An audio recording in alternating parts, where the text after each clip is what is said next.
Hello दोस्तों, polytechnic education channel पर आप सभी लोगों का हार्दिक दिल से स्वागत है।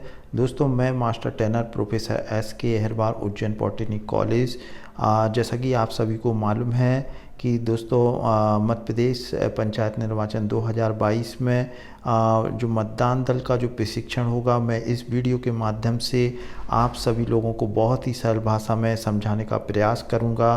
पीठासीन की क्या कर्तव्य हैं, क्या अधिकार हैं, और मतदान अधिकारी 1 और मतदान अधिकारी 2 और 3 और 4 के क्या क्या कर्तव्य हैं, किस तरीके से पूरी चुनाव प्रक्रिया को आपको संपन्न कराना है। और दोस्तों, ये जो पीपीटी है जो मैं आपको वीडियो के माध्यम से शेयर करने जा रहा हूँ, ये मध्य प्रदेश के जो प्रदेश लेवल के मास्टर ट्रेनर उनके द्वारा बनाई गई है, पूरी एक्सपर्ट की कमेटी के द्वारा। तो दोस्तों, निश्चित ही आप यदि पूरा वीडियो देखते हैं तो आपके सारे डाउट भी क्लियर हो जाएंगे। और साथ ही साथ दोस्तों, आप मतलब जो आने वाला चुनाव है 25 और 1 और 7 जुलाई को, वो बेहतर तरीके से आप परफॉर्मेंस दे सकते हैं। तो चलिए दोस्तों, वीडियो को शुरू करते हैं।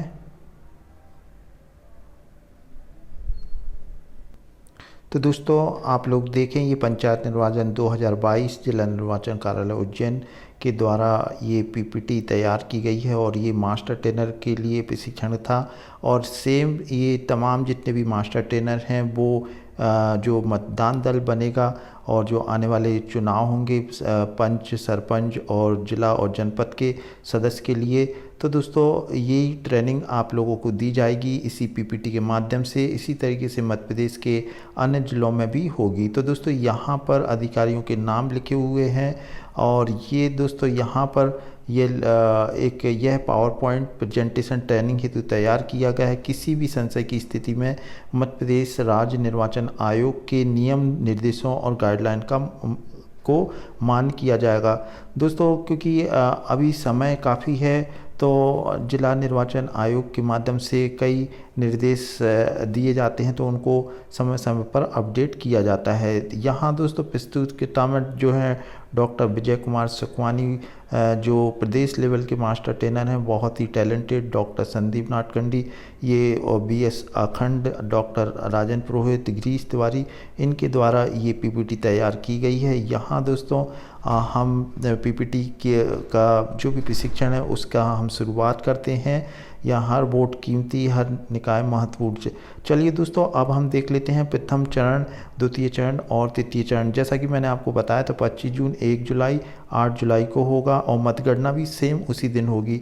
सबसे अच्छी चीज़ ये है दोस्तों कि आप लोगों की जो चुनाव होंगे 25 जून को, 1 जुलाई और 8 जुलाई को, जो आप लोगों की ड्यूटी लगेगी, ये EVM के माध्यम से चुनाव नहीं होगा बल्कि बैलेट पेपर के माध्यम से होगा। तो आपकी सारी टेंशन आपकी ख़त्म हो जाएगी। बैलेट पेपर के माध्यम से आपको पूरा चुनाव करवाना है। यहाँ दोस्तों मतदान का समय प्रातः 7 बजे से अपराह्न 3 बजे तक रहेगा, ये समय रहेगा। अब दोस्तों, मतगणना जो है मतपेटी से होगी वो अपराह्न 3 बजे से, यानी कि दोस्तों जब आपका वोटिंग ख़त्म हो जाएगी, में भी हो सकता है 3:30 बजे हो, जैसे 3 बजे के बाद भी कुछ लोग आ जाते हैं। तो जो भी मतदान का टाइम होगा समाप्ति के बाद फिर मतगणना होगी। यहाँ दोस्तों ये कलर हैं, जैसा कि आपको मालूम है प्रारूप 8 का में जो निर्वाचन लड़ने वाले अभ्यर्थी की सूची, यानी कि जो पंच का जो कलर रहेगा वो वाइट कलर का रहेगा, सरपंच का ब्लू कलर का, और ये जो निर्वाचन लड़ने वाले जो जनपद का पीला और जिला पंचायत सदस्य गुलाबी रहेगा। और ये 8 का खा का में ये इस तरीके का रहेगा। यहाँ दोस्तों प्रारूप 10 है जो कि मतदान अभिकर्ता की नियुक्ति के संबंध में है। प्रारूप 11 है जो मतगणना अभिकर्ता की नियुक्ति है। अभ्याक्षेपित मतों की सूची ये 12 में लगाना है।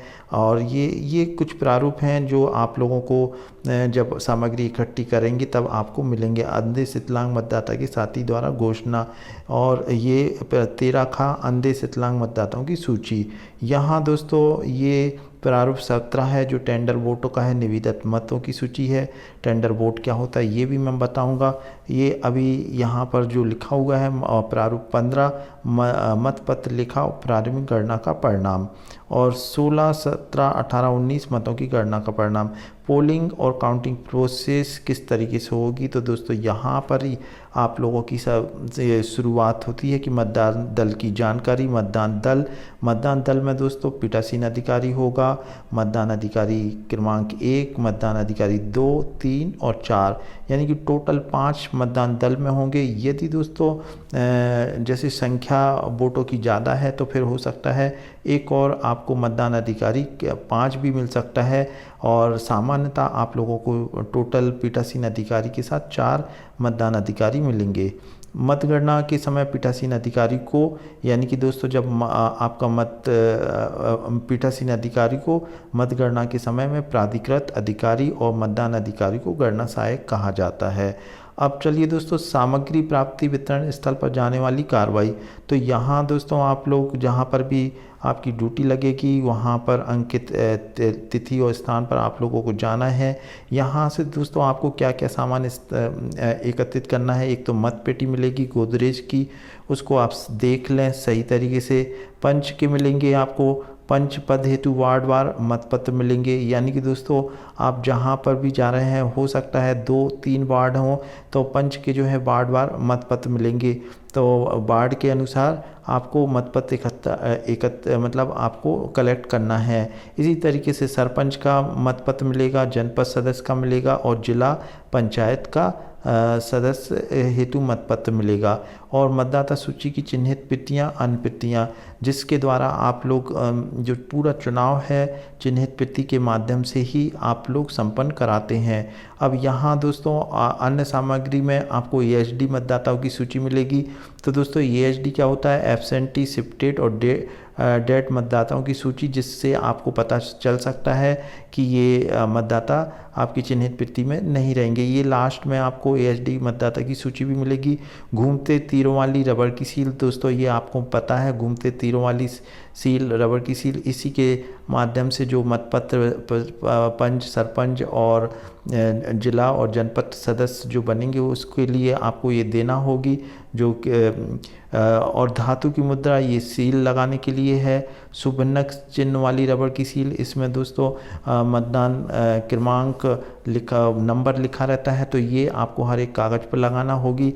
और सुवेदक मोहर भी मिलेगी आपको। तो दोस्तों ये सुवेदक मोहर आपको जब आप एक दिन पहले जब वोटिंग के एक दिन पहले जब मतपत्र तैयार करेंगे पंच का, सरपंच का और जिला और जनपद का, तो उसके बैक साइड में ये सुवेदक मोहर आपको लगाना है। पीठासीन अधिकारी के साइन होंगे, वो मैं आपको आगे बताऊंगा। फिर ये प्रतिक्षेपित खारिज होने वाले मतपत्रों के कारण दर्ज करने के लिए लगाई जाने वाली मोहर, यानी कि दोस्तों कोई वोट काउंटिंग जब आप करेंगे तो बहुत से तो नहीं, बहुत कम जो रहते हैं किसी कारण से, जैसे मान लो किसी ने एक से ज़्यादा चिन्ह पर मोहर लगा दी या फिर उसने मोहर ही नहीं लगाई, खाली छोड़ दिया, तो ऐसे जो जितने भी मतपत्र रहेंगे तो उसके बैक साइड में आपको डिलीटेड की आपको मोहर मिलेगी, वो आपको लगाना है। विभिन्न प्रारूप मिलेंगे और सीलिंग हेतु लिफाफे मिलेंगे 1 से 10 तक।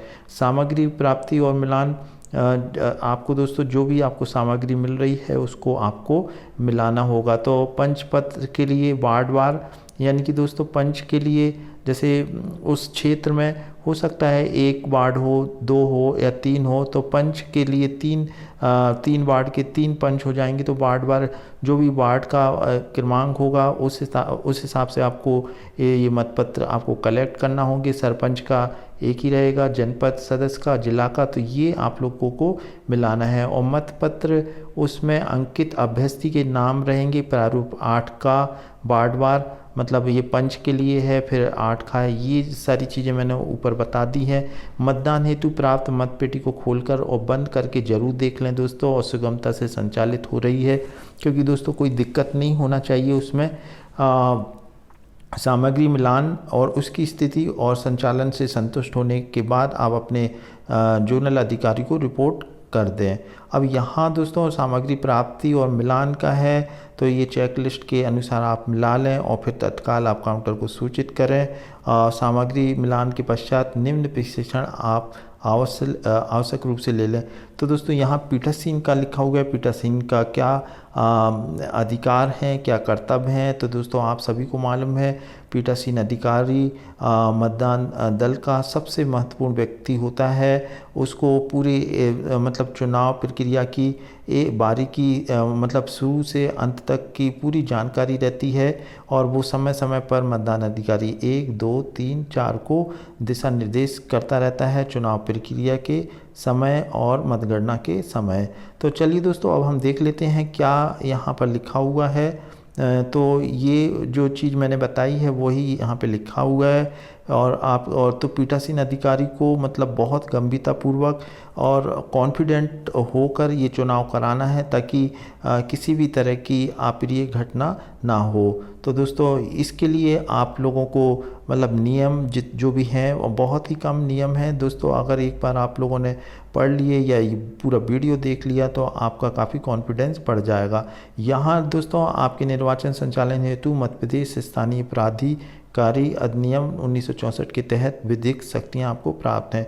पीठासीन अधिकारी के कर्तव्य यहाँ लिखे हैं। मुख्य दल का मुखिया है, चुनाव प्रक्रिया निष्पक्ष और संपादित करता है, सामग्री प्राप्ति से वापसी तक समस्त कार्रवाई का संचालन करता है। अब दोस्तों यहाँ बहुत महत्वपूर्ण है कि मतदान अधिकारी क्रमांक 1 के क्या क्या कर्तव्य हैं। तो मतदाता पहचान करता मतलब ये क्या है, जो भी मतदाता आएगा उसकी पहचान सुनिश्चित करना है। पहचान सुनिश्चित करने के लिए जो 22 आईडी है, आइडेंटिटी प्रूफ, उसके माध्यम से मतदान अधिकारी करेगा और ये अमिट स्याही का भी प्रभारी होगा और चिन्हित प्रति में रेखांकन करेगा, जो कि आपको चिन्हित प्रति मिलेगी।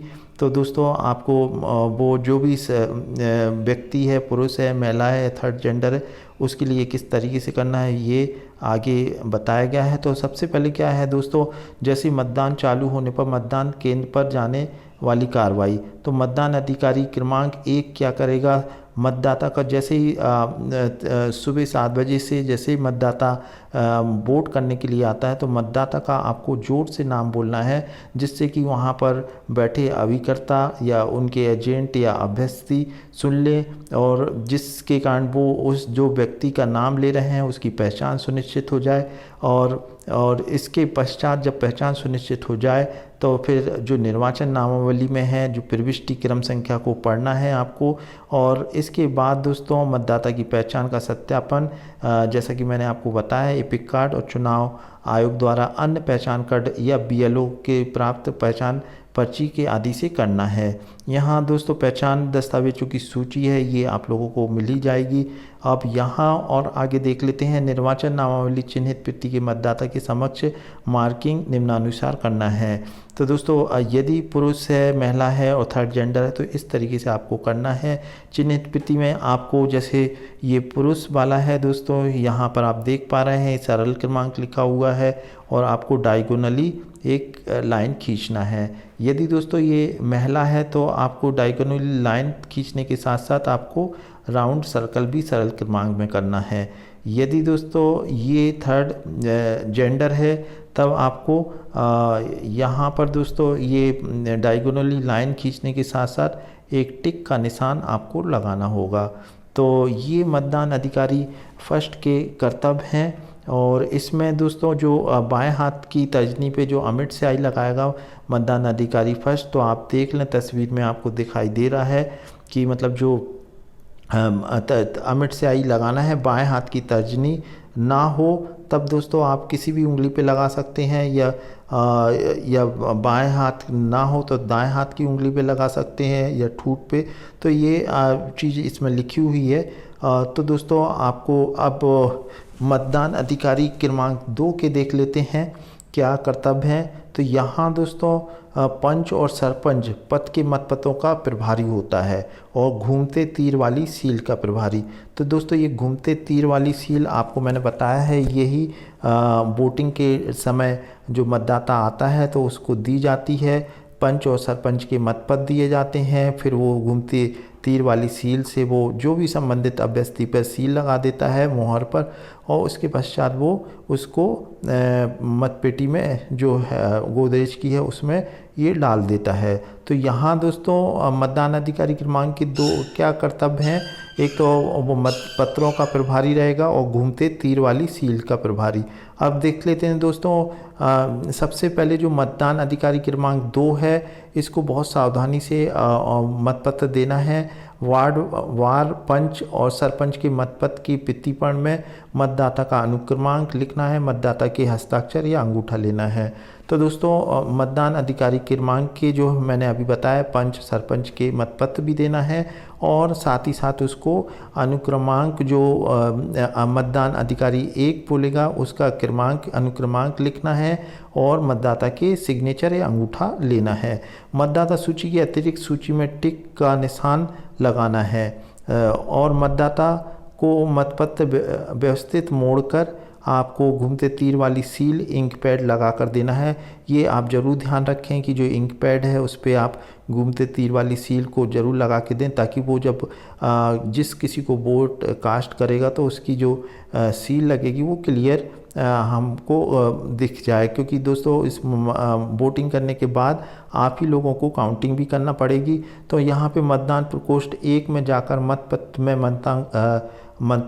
मतांकन उपरांत मतपेटी में मतपेट डालने के लिए कहना होगा। यानी कि दोस्तों आपने जो पंच और सरपंच की जो आपने मतपत्र दिए हैं और एक आपने घूमते तीर वाली सील दी है, तो यहाँ पर दोस्तों ये जो मतदाता है जो इस तरीके से ये इन्होंने इससे समझाया है कि जो PO2 है पंच और सरपंच, यहाँ पे मतदान अधिकारी फर्स्ट है। यहाँ दोस्तों ये फर्स्ट है तो फर्स्ट के काम बता दिए 2। इसके बाद वो जो आपको देगा यहाँ पर ये एक गोपनीय कक्ष होगा, वहाँ पर वो सील लगा के फिर मतपेटी में डाल देगा। और ये मतपेटी जो है दोस्तों जो मतदान अधिकारी 4 के पास रहेगी और वो इसमें हेल्प करेगा। तो इस तरीके से मतदान अधिकारी 2 के कर्तव्य हैं। मतदान अधिकारी क्रमांक 3 के क्या हैं, तो ये जो है जिला पंचायत सदस्य और जनपद पंचायत सदस्य के मतपत्र का प्रभारी होगा। तो और घूमते तीर वाली सील का भी प्रभारी होगा। तो इसके पास भी एक घूमते तीर वाली सील होगी और दोस्तों ये मतपत्र होंगे। तो यहाँ पर जो जिला और जनपद के जो मतपत्र के भित्तिपर्ण में मतदाता का अनुक्रमांक लिखना है। तो दोस्तों जब वो मतदान अधिकारी 1 है जो बोलेगा तो साथ ही साथ आप अनुक्रमांक भी लिख लें। और फिर इसके बाद क्या है, मतदाता के आप हस्ताक्षर करना चाहता है तो हस्ताक्षर ले लें या अंगूठा लगवा लें। मतदाता को मतपत्र व्यवस्थित मोड़ का देना है, ताकि वो उसको सील लगा के उसी तरीके से मोड़कर और वापस उसमें जो है आपकी जो गोदरेज की पेटी है उसमें वो डाल दे। तो घूमते तीर वाली सील को इंक पैड लगा कर देना है। मतदान प्रकोष्ठ 2 में जाकर मतपत्र में ये मतांकन उपरांत मतपेटी में मतपत्र डालने के लिए कहना है। तो दोस्तों यहाँ पर 2 ये प्रकोष्ठ रहेंगे। ये एक पहला वाला पंच सरपंच के लिए रहेगा और दूसरा जो है जिला और जनपद सदस्य के लिए प्रकोष्ठ रहेगा। तो इस तरीके से ये रहेगा। और इसके बाद ये जो डायग्राम में आपको दिख रहा है, ये PO3 मतदान अधिकारी 3 जिला और जनपद का, फिर ये मतदान यहाँ पे जो प्रकोष्ठ कक्ष 2 लिखा हुआ है क्लियर आप लोगों को दिख ही रहा है। तो यहाँ से दोस्तों ये जाएगा और फिर इसके बाद मतपेटी में डालेगा। मतपेटी में डालने के बाद दोस्तों ये फिर क्या करेगा, आप बाहर निकल जाएगा। अब दोस्तों यहाँ मतदान अधिकारी 4 का काम देख लेते हैं। मतपेटी का ये प्रभारी रहेगा और मतदाता का निर्गम। तो इसको ये भी देखना है दोस्तों कि मतपेटी का प्रभारी और साथ ही साथ वो जो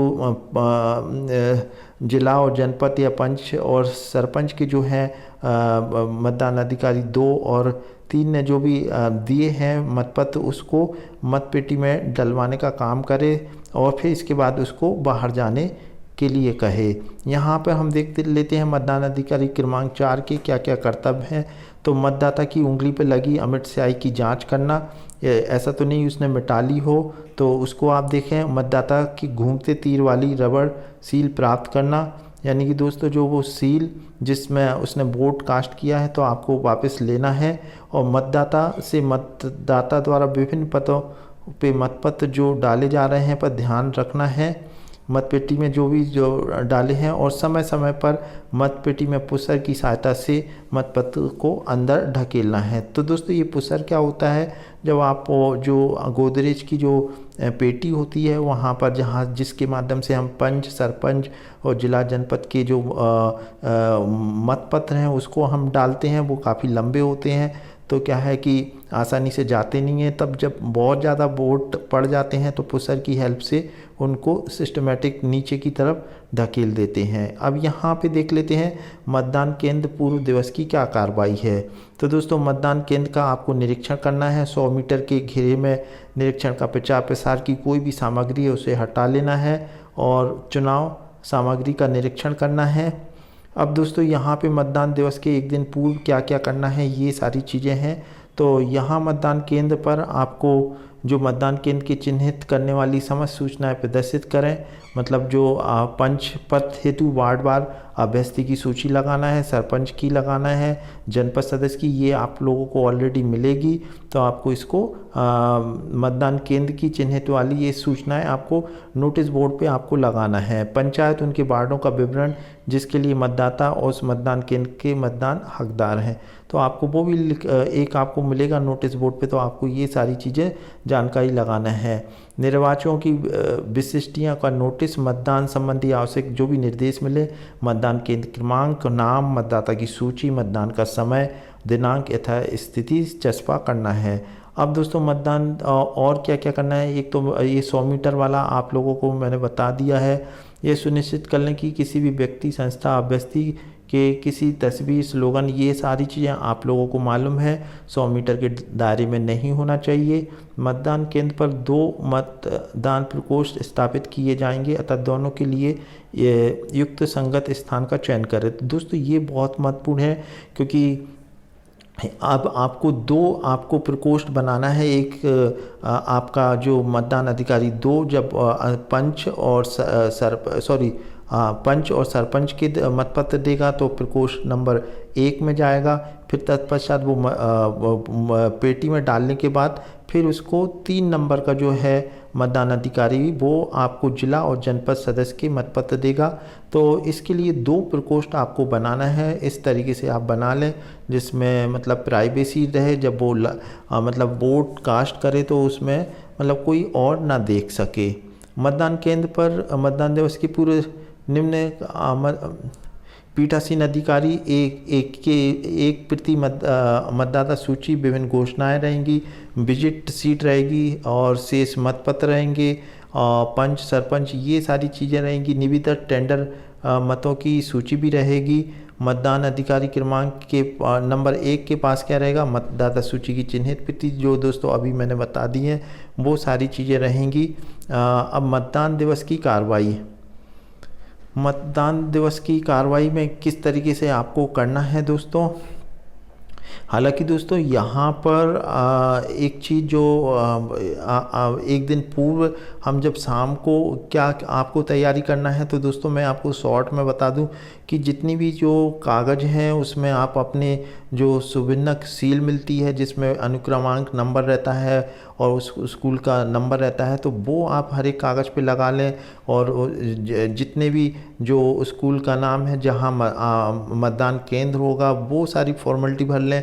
और साथ ही साथ दोस्तों 50% से ऊपर जो मतपत्र हैं वो आपको एक दिन पहले आप तैयार कर लें। शाम को जैसे पंच, उसके पीछे आपको सील लगाना होगी, पीठासीन अधिकारी के हर एक मतपत्र पे सिग्नेचर होंगे। तो ये चीज़ आप पहले कर लेंगे तो जिस दिन वोटिंग होगी उस दिन आपको परेशानी नहीं होगी। और सारे जो भी लिफाफे हैं जिसमें जो संबंधित कागज़ इंटर करना है वो आप लोग ज़रूर कर लें, ताकि आपका समय आपका काफ़ी बच जाएगा। सुबह के टाइम पे ये सारी चीज़ें आपको नहीं करना होगी। जितनी ज़्यादा आपकी जो कागजी कार्रवाई है वो शाम के टाइम आप ज़रूर कर लें। अभी मतदान दिवस की कार्रवाई निर्वाचन के संबंध में लोक सेवक की ये किस तरीके से है मतदान दिवस की कार्रवाई में ये सारी चीज़ें बताए हैं। यहाँ पर दोस्तों मतदान अभिकर्ता की नियुक्ति, तो दोस्तों जब भी आप चुनाव कराते हैं तो जितने भी एजेंट हैं उनके अभिकर्ता या अभ्यर्थी स्वयं भी आ सकते हैं। तो ये एक प्रारूप है और ये प्रारूप जो है 10 नंबर का प्रारूप रहेगा। तो ये लेके आएंगे तो यहाँ पर आपको इसको लेना है और इस पर फिर उनको यहाँ पे जो मतदान अभिकर्ता की घोषणा है यहाँ उससे सिग्नेचर लेना है। तो ये फॉर्मेलिटी आप ज़रूर कर लें। और इसके बाद दोस्तों यहाँ पर मतदान अभिकर्ता की नियुक्ति और उसकी बैठक की व्यवस्था, तो यहाँ दोस्तों जैसे ये एक चीज़ बताया है कि बैठक मतदान अधिकारी क्रमांक 1 के ठीक पीछे बैठना चाहिए। तो जो मतदान अधिकारी 1 है उसके पीछे आप अभ्यर्थी या जो एजेंट है उनको बिठा सकते हैं। और इसमें ये बात लिखी हुई है बहुत ज़्यादा यदि होते हैं तो आपको समूह की संख्या में बिठाना है। यदि अभ्यर्थी की संख्या 6 तक है तो एक समूह में आप ये बिठा सकते हैं। 7 से 12 अभ्यर्थी हैं तो 2 समूह में और 13 से 18। तो ये दोस्तों और प्रत्येक समूह में मतदान के दौरान 2-2 घंटे आप एजेंट को बिठा सकते, फिर अगला एजेंट आके बैठ सकता है। तो ये आपकी इंटरनल व्यवस्था है जो कि निर्देशन मध्य प्रदेश चुनाव आयोग के माध्यम से दिया गया है। तो इसे आप लोग देख सकते हैं। मतदान अभिकर्ता की नियुक्ति और उनकी बैठक की व्यवस्था ये जो है मैंने आपको बता दिया है। मतदान दिवस की तैयारी, तो मतपत्र तैयार करना, तो मतदान केंद्र पर पंच सरपंच जिला जय हेतु मतदान के लिए जारी प्रत्येक मतपत्र अभिप्रमाणित किया जाना है। जैसा कि दोस्तों मैंने आपको पहले बताया अभिप्रमाणित से तात्पर्य ये है कि आपको जो पंच है वार्ड वाइज वहाँ पे आपको एक ये जो सुभेदक मोहर है वो हर एक मतपत्र पे पीछे लगाना है। आप देख लें कितने वोटर हैं, 60% होता है, 70% है। आप जिस हिसाब से आपको लगाना है ये पीठासीन अधिकारी के ऊपर है कि 70% वोटिंग होगी या 80। पंच में तो लगभग 90-95 तक हो जाती है।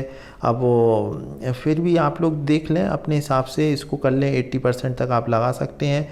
सुवेदक मोहर लगाकर उसके बाद दोस्तों पीठासीन अधिकारी के हस्ताक्षर होंगे। प्रारंभ में 50% मतपत्रों को तैयार किया जावे जैसा कि निर्देशन है ये। और उसके पश्चात जैसे जैसे मतपत्रों का उपयोग होता जाए तो के अनुसार मतपत्रों पर मोहर लगाकर हस्ताक्षर करें। प्रयास यह रहे कि मतदान के अंत में हस्ताक्षरित मतपत्र की संख्या कम बचे।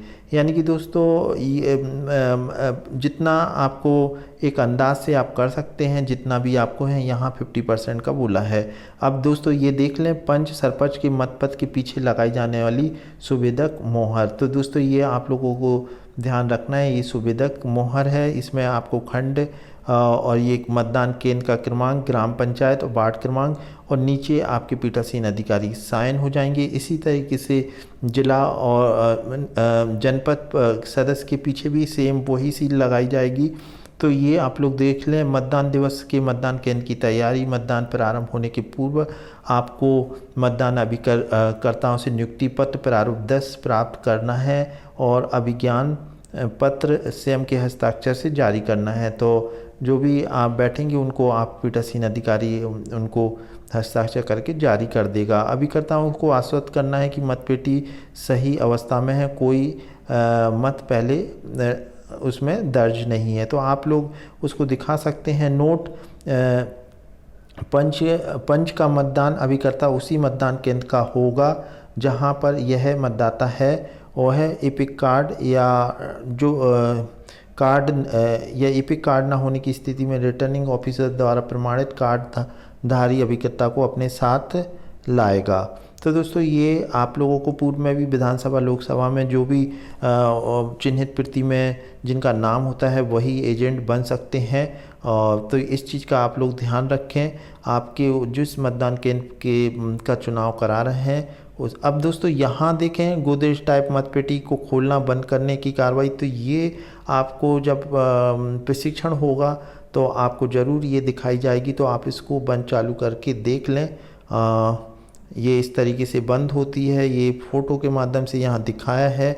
हालांकि जब आप प्रशिक्षण लेंगे, ये टैग है, इसको दोस्तों आपको लगाना है। जब आप वोटिंग करेंगे तो आपको ये टैग लगाना है और इसके माध्यम से आप पहले उसे दिखा दें। जितने भी अभिकर्ता हैं ये खाली है, उन्हीं के सामने आप ये एडजस्ट टैग लगाएं और इसमें कुछ इन्फॉर्मेशन रहेगी, जैसा कि विधानसभा में भी रहती है कि क्रमांक, उसका जहाँ पे वोटिंग डल रही है उस स्कूल का नाम और आपके हस्ताक्षर होंगे। और अभिकर्ताओं के यदि एजेंट के भी लिखे हैं तो आप उनसे सिग्नेचर करवा सकते हैं।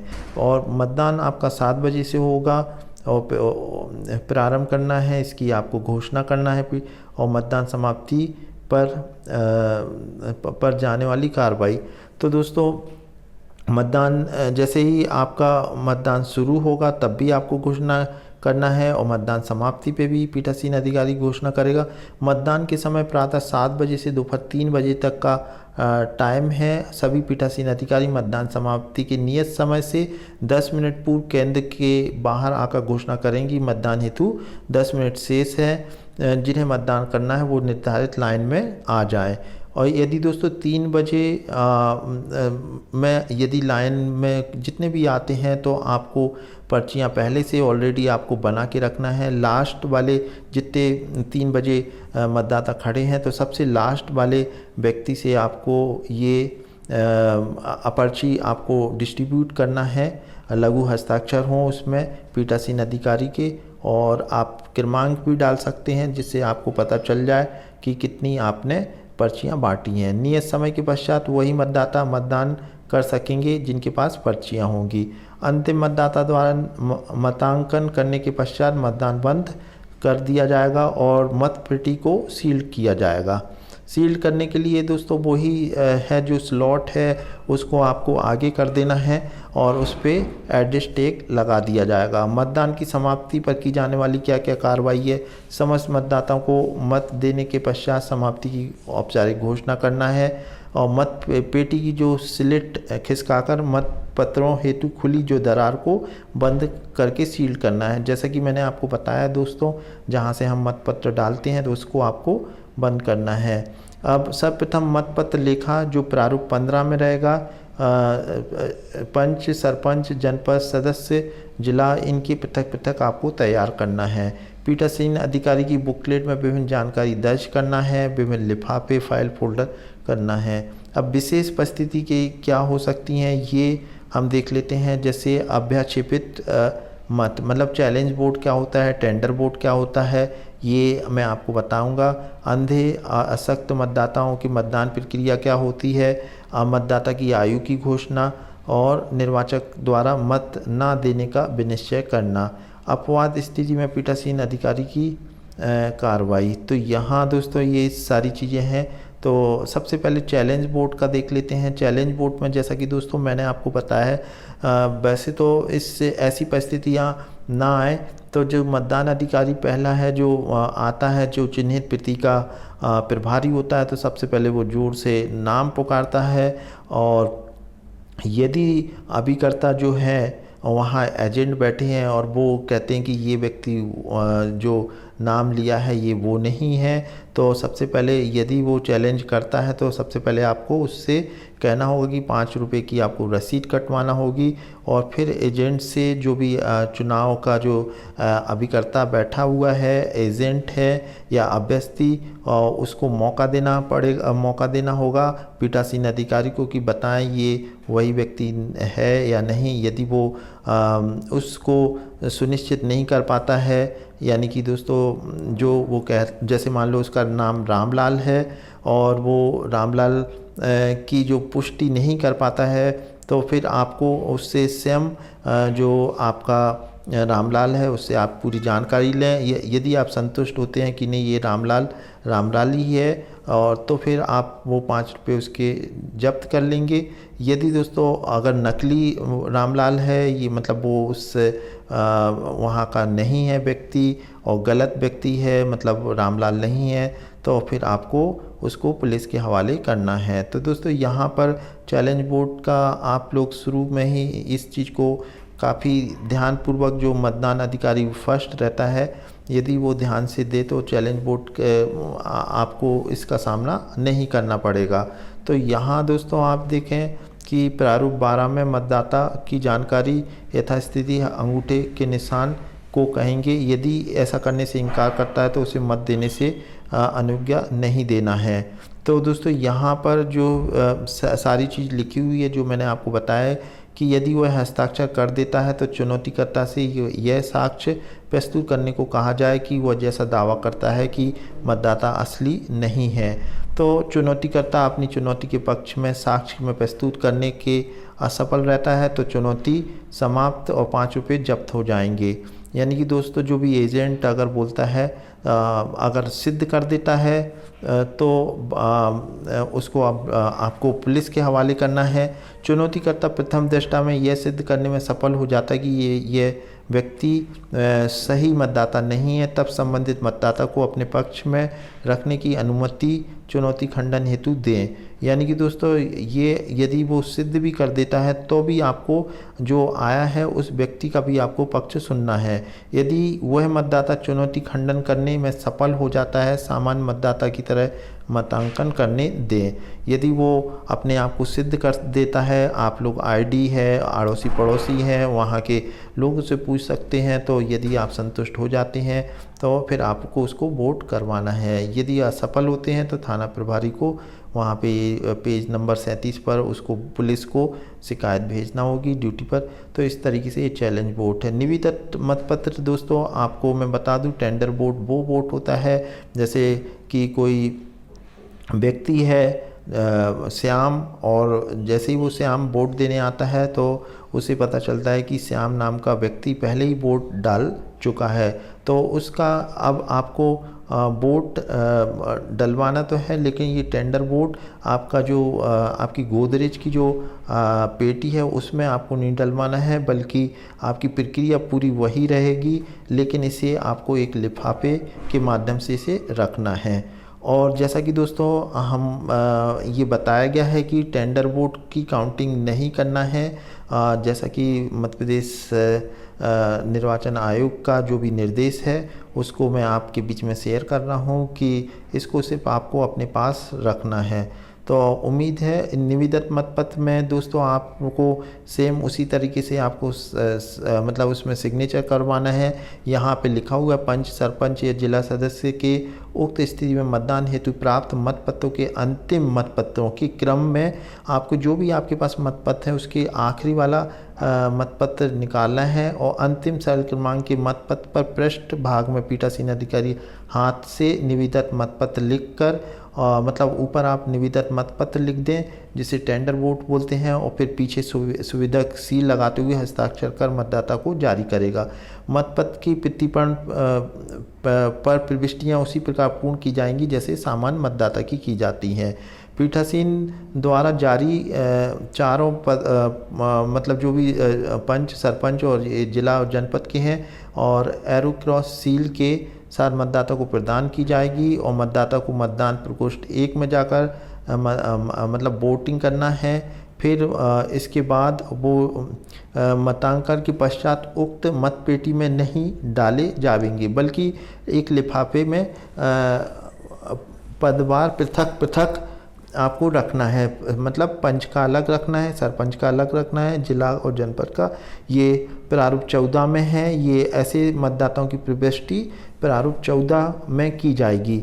ऐसे समस्त मतपत्रों और प्रारूप 14 के पदवार पृथक पृथक अंत में लिफाफा में एक लिफाफा क्रमांक 1 में सील किए जाएंगे। तो दोस्तों आप लोगों को मैंने बता दिया टेंडर वोट आपको पेटी में नहीं डलवाना है। अंधविकलांग मतदाता होने की क्या प्रक्रिया है? यदि कोई दोस्तों अगर वो अंधा है, उसका साथी अगर उसकी हेल्प करना चाहता है तो आपको उसका घोषणा पत्र भरवाना होगा, और ये कोई 18 मतदाता 18 वर्ष से अधिक आयु के साथी का आप ले जाने की अनुमति है। एक ही बार एक साथी आ सकता है। सहयोगी साथी का प्रारूप 13 में निर्धारण घोषणा पत्र भरवाना है, जो भी साथी उसकी हेल्प करने आया। प्रारूप 13 खा में अंधे विकलांग मतदाताओं की सूची तैयार करना है, कितने लोग आए हैं उसको। एक ही व्यक्ति को एक दिन में एक से अधिक बार निर्वाचन साथी के रूप में नहीं करना है। मतदान के दौरान विशिष्ट स्थितियां यदि दोस्तों मतदाता द्वारा मतदान ना करने का भी निश्चय कर ले कि मतलब आपने पंच सरपंच का मतपत्र दे दिया है, उसके बाद आपने पित्तीपण पे हस्ताक्षर भी कर दिए, अमिट स्याही लगाने के बाद मत नहीं देने का भी निश्चय करता है, तो इस स्थिति में संबंधित मतदान अधिकारी मतपत्र के पित्तीपण पर टीप पर अंकित करके अपने हस्ताक्षर करेगा। कि मतलब पित्तीपण में आप ये लिख सकते हैं कि मत देने से इनकार किया, और ऐसा कैसा आपको पीठासीन अधिकारी की डायरी में भी करना होगा। उक्त मतपत्र पर खराब रद्द किया मतपत्र अंकित कर उसके लिए दिए गए नियत लिफाफे में रखा जाएगा। तो दोस्तों ये मतपेटी में नहीं जाकर वो एक मतलब लिफाफे में आपको रखना है। मतदान प्रक्रिया का उल्लंघन, यदि कोई मतदान प्रक्रिया का उल्लंघन करता है तो आपको उसको 72 दा के अधीन उसे वोट देने से मतलब मना भी कर सकते हैं। यहाँ अधीन मत के लिए अनुज्ञात नहीं किया जाएगा। मतपत्र लेखा तैयार करते समय इन प्रविष्टियों का विशेष ध्यान रखा जावे। मतदान के दौरान विशेष परिस्थितियाँ क्या क्या आ सकती हैं? तो मतदाता द्वारा मतदान मतपत्र खराब किया जाना या लौटाया जाना। यदि कोई मतदाता पंच सरपंच हेतु जारी मतपत्र असावधानी से, तो दोस्तों यहाँ पर लिखा है कि कभी कभी ऐसी परिस्थितियाँ आती हैं कि जाने अनजाने में यदि मतपत्र ख़राब कर दिया मतदाता ने, तो फिर आप दूसरा भी उसे जारी कर सकते हैं और ख़राब रद्द किया हुआ अंकित करके उसे लिफाफा क्रमांक 7 में पृथक से रख सकते हैं। यदि कोई मतदाता पंच सरपंच हेतु मतपत्र प्राप्त करने के पश्चात उसका उपयोग ना करना चाहे, तो आपको वापस करना चाहे, तो आपको उस मतपत्र को प्राप्त करना होगा। इस तरह के लौटाए गए मतपत्र लौटाया गया, रद्द किया गया अंकित कर उस लिफाफा को क्रमांक 7 में पृथक से रखा जाएगा। मतदान के अंत में लिफाफा क्रमांक 7 को सील करके सामग्री प्राप्ति के स्थल पर जमा किया जाएगा। अब दोस्तों यहाँ पे मतदान केंद्र में बलवा, बूथ, प्राकृतिक, ये सारी चीज़ें हैं विषम, तो ये अगर होती हैं तो इसके बारे में पीठासीन अधिकारी को उल्लेख करना होता है। पीठासीन की डायरी तैयार करना है, तो दोस्तों ये जो डायरी है उसको किस तरीके से तैयार करना है इसमें पूरा लिखा हुआ है कि ये डायरी निर्वाचन के संबंध में बहुत ही महत्वपूर्ण दस्तावेज होता है। इसलिए पीठासीन अधिकारी ये डायरी बहुत ही सावधानीपूर्वक करें, क्योंकि ये जो पीठासीन की डायरी है इसमें मतलब मतगणना से लेके काउंटिंग का पूरा हिसाब रहता है। तो यहाँ पीठासीन अधिकारी द्वारा जो भी सावधानी से पढ़ा जाए और उसकी प्रविष्टि की जाए। यहाँ दोस्तों ये पीठासीन की जो डायरी है यहाँ आप देख पा रहे होंगे। तो दोस्तों ये मतदान केंद्र का क्रमांक है, ये आप लोगों को मालूम रहेगा। मतदान केंद्र का नाम, तो जो भी स्कूल का नाम है, स्थान है, वो आपको भरना है। ग्राम पंचायत का नाम, ये आपको विकास खंड का नाम, ये सारी चीज़ें आपको सामग्री प्राप्त करते समय उसमें लिखा रहेगा, चिन्हित प्रति में लिखा रहेगा। मतदान की तिथि ये आपको भरना है। अब मतदान केंद्र में संबंधित वार्डों की कुल संख्या जो भी हो, 2 है 3 है, तो आप यहाँ पे 3 लिखेंगे। जैसे मान लो यहाँ पे आपके वार्डों की जहाँ पे चुनाव हो रहे हैं 3 है, तो आपको यहाँ पे 3 भरना है दोस्तों। मतदान केंद्र से संबंधित वार्डों के क्रमांक लिखना है, जो भी क्रमांक हैं 112, 113, इस तरीके से जो भी क्रमांक होंगे वो आपको भरना है। वार्डों के क्रमांक जिनके पंचों के लिए मतदान हुआ है, तो वार्डों के आप क्रमांक लिख दें यहाँ पर। अब दोस्तों यहाँ जो मतदान केंद्र किस प्रकार का है, तो आपका स्कूल शासकीय है, अर्धशासकीय है, अस्थायी है, जो भी है, तो आपको यहाँ पर आपको लिखना है। यहाँ पर ये जो भवन का है, भवन का जो भी शासकीय अर्थशासकीय, तो ये नंबर 1 नंबर 2 पीठासीन की डायरी। अब यहाँ पर मतदान सदस्यों के विवरण लिखना है, तो जो पीठासीन अधिकारी अपना नाम लिखेगा और जो भी पद है, और यहाँ पे मोबाइल नंबर लिखना है। इसी तरीके से 1 2 3 4 का लिखना है। और स्थानीय, कभी कभी विशेष परिस्थिति में दोस्तों ऐसा भी होता है कि हमको स्थानीय रूप से भर्ती भी किए गए मतदान दल के अधिकारी का नाम भी यहाँ पे आएगा। यदि आपने लोग का कोई विशेष परिस्थिति में आपका जैसे मतदान अधिकारी 3 या 4 नहीं काम कर पा रहा है विशेष परिस्थिति में, या फिर आपको रिजर्व से भी मिल सकता है, तो यहाँ आपको जानकारी लिखना है। आप पीठासीन की डायरी में क्या है, उपयोग में लाई गई मतपेटियों का विवरण। तो दोस्तों यहाँ पे संख्या लिखना है और मतपेटियों की जो भी क्रमांक है वो लिखें आप, छोटी है बड़ी है। उपयोग में लाई गई मतदान मशीन, तो दोस्तों ये पीठासीन अधिकारी का पुराना वाला है, आपकी ईवीएम का कोई आपको इसमें जानकारी नहीं भरना है, क्योंकि अब बैलेट पेपर से हो रहा है, तो यहाँ पे आपको ये सारी जानकारी आपको नहीं भरना है। अभ्यर्थी और उनके अभिकर्तागण, तो यहाँ पे आपको ये अभ्यर्थी और अभिकर्ता के जो भी एजेंट हैं या अभिकर्ता हैं उनके आपको यहाँ पे उन्होंने नाम पूछा है तो आप नाम लिख दें, और मतदान के केंद्र के उपस्थित अभ्यर्थियों की संख्या पूछी तो यहाँ ये सारी चीज़ें आपको भरना है। फिर मतदान से संबंधित जानकारी है, तो दोस्तों ये आप लोगों को भरना है। क्या आपके मतदान में प्रारंभ के पूर्व यदि आवश्यक हो मतदान के बीच किसी नई मतपेटी, तो ये सारे विवरण हैं दोस्तों, बहुत सरल रहती हैं। अगर लाई गई है हाँ या ना लिख दें। शारीरिक यहाँ पे अंधेपन और शारीरिक असमर्थता की ग्रस्त, तो दोस्तों ये बहुत छोटी छोटी चीज़ें हैं जिन्हें आपको भरना है। और इसमें जो भी यहाँ पे लिखा हुआ है ये आपको भरना है। और इसमें यदि कोई दिक्कत हो, टेंडर जैसे टेंडर वोटों की कुल संख्या, तो वो आपको यदि टेंडर वोट नहीं है तो आप नील कर दें। और फर्जी मतदान हुआ है, मतदान समाप्ति होने के बाद समय की जारी की गई पर्चियाँ, जैसे मैंने बोला 3 बजे का समय है, अगर आपने 10 बांटी हैं तो 10 लिख दें। और फिर यहाँ आखिरी मतदाता ने अपना मत डाला उसका सही आपको एक अंदाज से टाइम भरना है। अब यहाँ दोस्तों मतदान केंद्र के 100 मीटर की दूरी के भीतर ये आपको संपूर्ण ब्यौरा लिखना है। मतदान केंद्र के 100 मीटर की दूरी के भीतर, और ये मतदाता द्वारा प्रतिस्पर्ण करना, और मतदान केंद्र में किसी भी सूची को या अन्य दस्तावेज को कपटपूर्व बिगड़ना, ये सारी चीज़ें आप बहुत सारी ये लगभग ये नील आ जाएगी, इसमें कहीं कोई दिक्कत नहीं है। पीठासीन की डायरी में अब यहाँ देख लेते हैं मतदान के दौरान बलवा खुली हिंसा, तो ये अगर हो ही हो तो इसमें आपको इसकी विवरण लिखना होगा।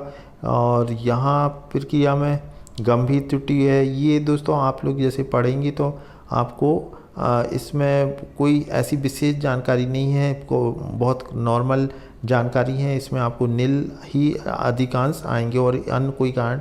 अब यहाँ दोस्तों डाले गए मतों की संख्या, तो ये आपको ध्यान रखना है। यहाँ पे 8 बजे का समय लिखा है, लेकिन 7 से 2 घंटे का है, तो आप 7 से 9 कर लें, क्योंकि दोस्तों ये मैंने जैसा आपको बताया है कि ये यहाँ पर 7 से 9 बजे आएगा, फिर 9 से 11, इस तरीके से आपको करना है। और इसमें कितने वोट डाले गए हैं मतों की संख्या आपको बताना है। जब भी समय समय पर सेक्टर अधिकारी आपसे पूछेंगे तो आपको देना है। कोई गंभीर शिकायत हो तो ये यहाँ पे आपको जानकारी देना है। कोई महत्वपूर्ण घटना हो तो इस तरीके से ये मोहर लगाना है। पीठासीन अधिकारी की सिग्नेचर होंगे, तारीख होगी। अब पीठासीन की डायरी भाग 2, तो यहाँ दोस्तों जब काउंटिंग होगी तो ये मतगणना जो पीठासीन अधिकारी है वो प्राधिकृत अधिकारी बन जाएगा, और वही पीठासीन अधिकारी ये भी डायरी आपको तैयार करना है। यहाँ पे मतदान केंद्र का जैसा उसमें पीठासीन अधिकारी के शुरू में लिखा था, इसी तरीके से ये आपको सारी जानकारी इन्फॉर्मेशन आपको भरना है। अब दोस्तों ये जो जानकारी है इसको भरने के बाद आपको क्या करना है, इसमें जो काउंटिंग होगी, वार्डों की संख्या है, क्षेत्र क्रमांक है, अभ्यर्थियों की संख्या, ये दोस्तों एक बार पढ़ेंगे तो आपको समझ में आ जाएगा।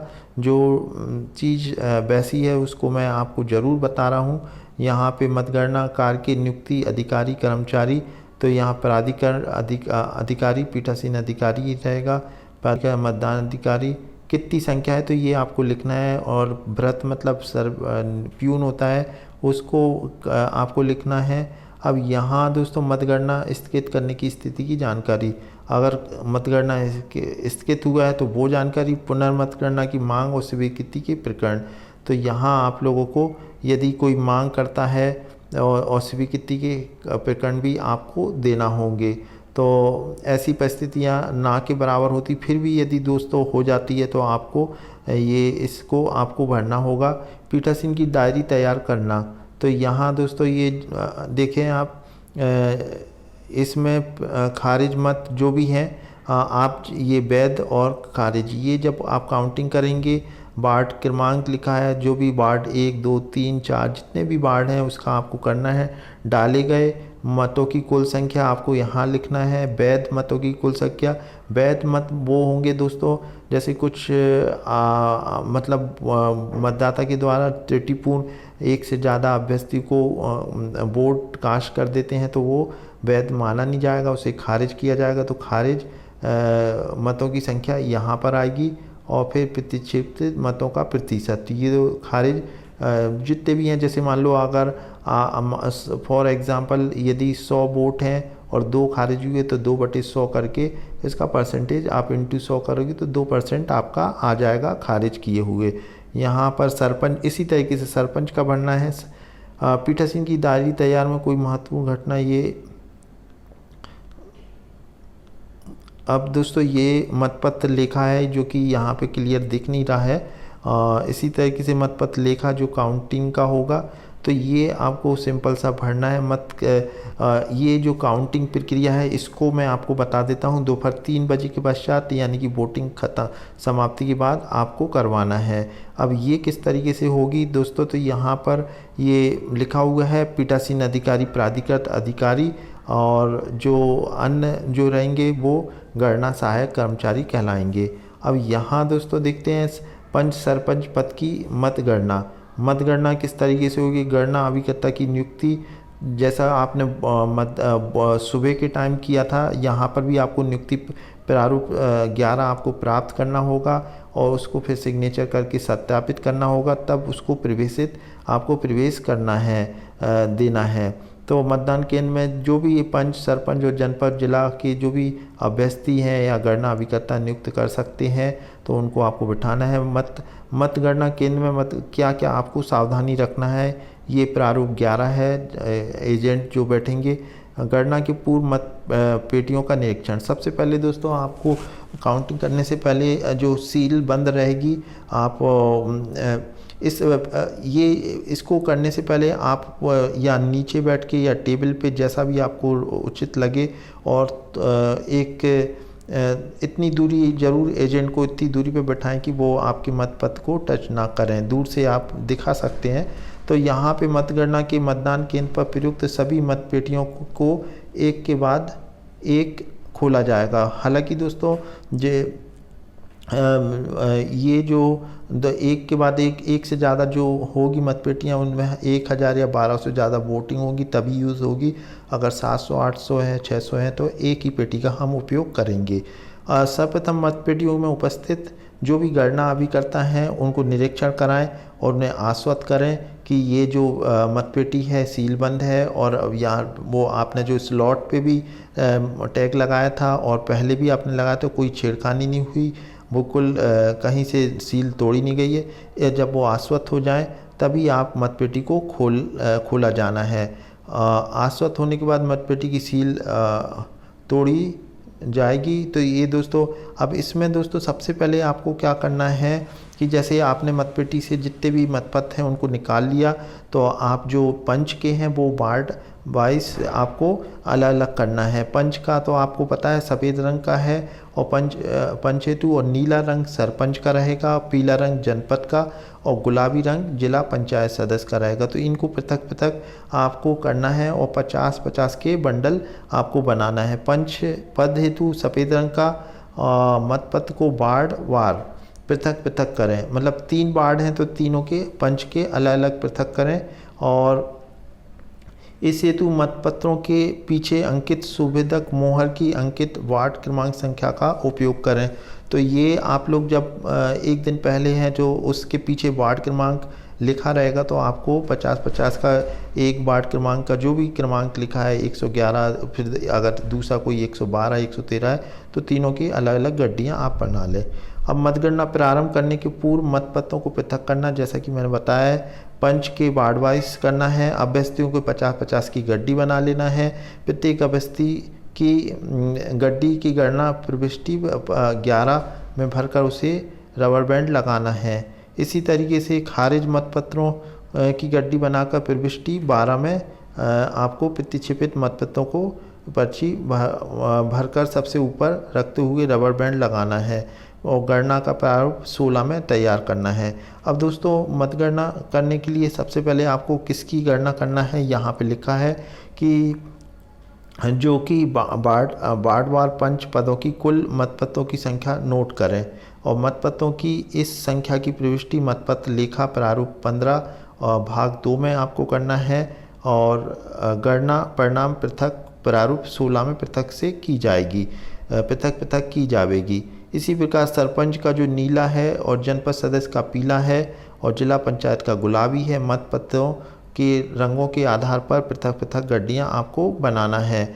मतपत्रों की जो समीक्षा और गणना है, तो आपने जिस तरीके से पंच पद के लिए करा है, आप ये जो 50-50 की आपने गड्डियाँ बना ली हैं सभी की। अब दोस्तों, सबसे पहले आपको क्या करना है, जो भी संदेह वाले हैं, जो जिनमें संदेह है, उनको अलग आपको पृथक करना है। जैसे आप लोग पंच का गड्डियाँ बना रहे हैं, यदि आपको कोई डाउट लग रहा है कि ये संदेह है या डिलीट मतलब ये वोट किसी के उसमें पक्ष में नहीं जाएगा, तो उन जो संदेह वाले हैं वो अलग रख दें पीठासीन अधिकारी के पास, वही मतलब उनका निर्णय लेंगे। तो जब बन जाए उसके बाद दोस्तों, आपको क्या करना है, संदेह वाले बंडल में जो मतपत्र अंतिम रूप से खारिज किए जाने वाले हैं उनको खारिज या सम्मिलित करें। और अब इसके बाद दोस्तों क्या करना है, जो संदेह आत्मक हैं वो अभ्यर्थी अभिकर्ता को संतुष्ट होने के बाद अभ्यर्थीवार मतों की गणना की जाएगी। यानी कि दोस्तों, आप पहले देख लें पंच में सरपंच में जितने भी संदेह वाले हैं उनको अलग अलग गड्डी में कर लें जिला जनपद के, और फिर बारी बारी से आप उनको अभिकर्ता को दिखाएं कि ये मतलब जो है इस कारण से हमने इसे मतलब रिजेक्ट किया है। जैसे मान लो किसी एक से ज़्यादा अभ्यर्थी की सील लगी है, मोहर लगाई है, तो वो हम रिजेक्ट कर देंगे, या मान लो कोई मतदाता किसी पे सील नहीं लगाया तो भी कर देंगे। तो ये जो किस कारण से होगी ये नीचे दिया हुआ है, वो मैं आपको आगे बताऊंगा वीडियो में। तो दोस्तों, इस तरीके से आपको अलग कर लेना है।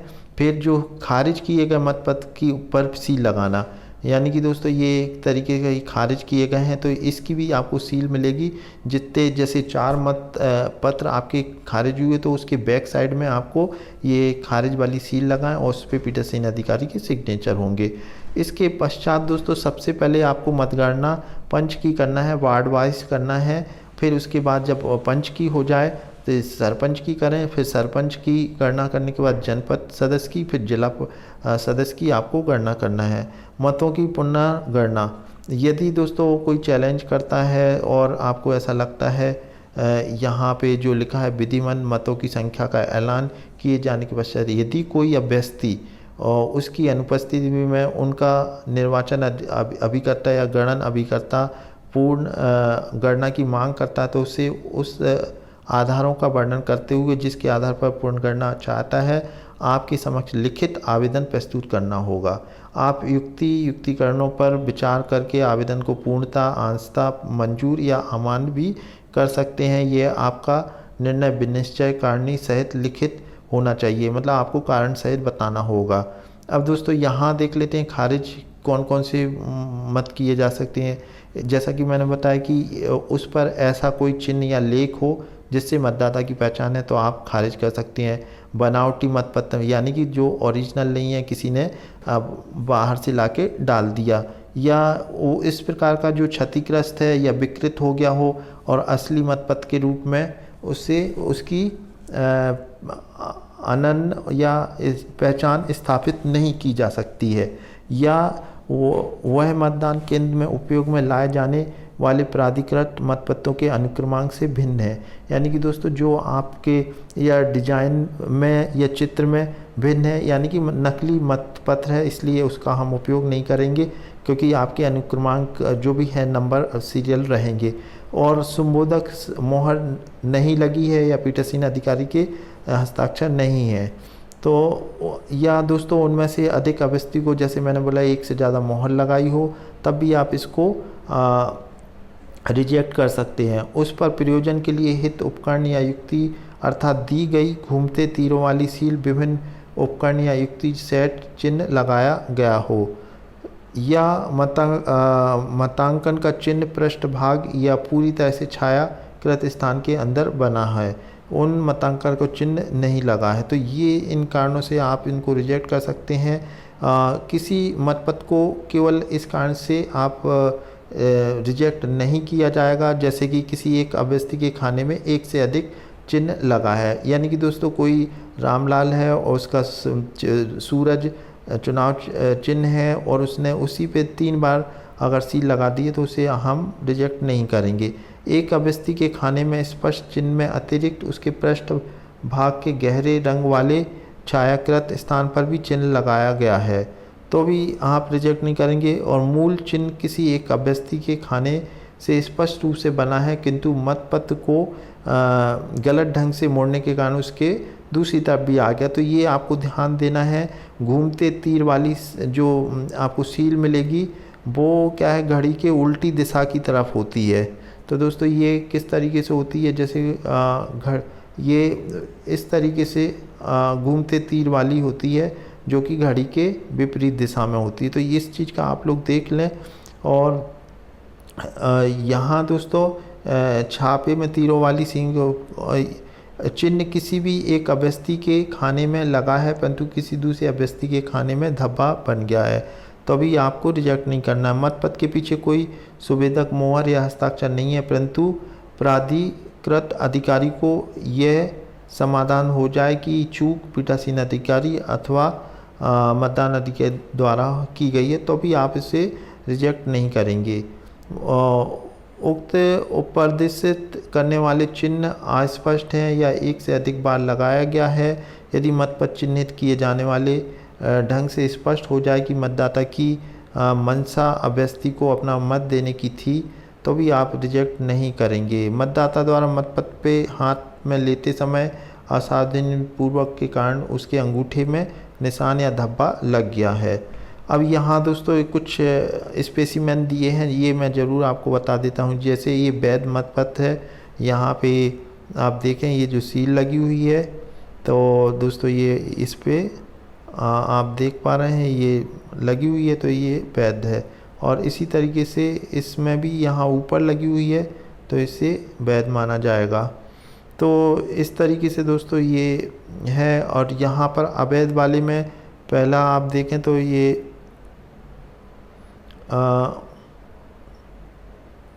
तो दोस्तों देखें यहाँ पर ये वाले में आप देखें तो कहीं पर भी मोहर नहीं लगी है इसलिए ये अमान्य है। और यहाँ पर ये इसका करेक्ट का निशान लगा दिया लेकिन सील नहीं लगाई इसलिए इसे हम क्या है अवैध मतपत्र मानेंगे। और यहाँ दोस्तों ये गणना पर्ची है, ये परिशिष्ट 11 है जिसमें ये आपको जानकारी भरना है, कितने अंकों में शब्दों में ये सब लिखना है आपको। विधिमत मतों की संख्या, अभ्यर्थी का नाम, तो ये आपको गणना के टाइम पे बनाना है। और किसको कितने वोट गए हैं, यहाँ पे प्रतिक्षेपित मतों की लगाई जाने वाली पर्ची है। ये दोस्तों आपको ये मतपत्र खारिज किए जाने वाले हैं तो इसकी आपको पूरी इन्फॉर्मेशन भरना है। मतों की गणना का परिणाम, तो दोस्तों यहाँ पर जो भी जिसको भी पंच को सरपंच को जितने भी वोट मिले हैं आपको ऐलान नहीं करना है, सिर्फ आपको बताना है कि इसको इतने मिले हैं, इसको इतने मिले हैं। और इसका जो घोषणा है वो आरओ के द्वारा किया जाएगा। ये गणना परिणाम 19 में है, ये इस तरीके से भरना है आपको। और यहाँ दोस्तों सेक्टर मतदान दिए पीओ के पास विजिटिंग, ये सारी चीज़ें होना चाहिए विजिटिंग पीओ के पास उपलब्ध होती है। ये पीओ लेफ्टिनेंट 13 साइन बोर्ड और ये 26 प्रकार की एक बुकलेट भी आपको मिलेगी, उसमें सारी पावती रहेंगी। तो दोस्तों इस तरीके से आपका जो है मतदान दल का जो है प्रशिक्षण होगा। उम्मीद है दोस्तों आप लोग को ये वीडियो यूज़फुल लगा होगा। यदि यूज़फुल है तो लाइक करना न भूलें। Thanks for watching.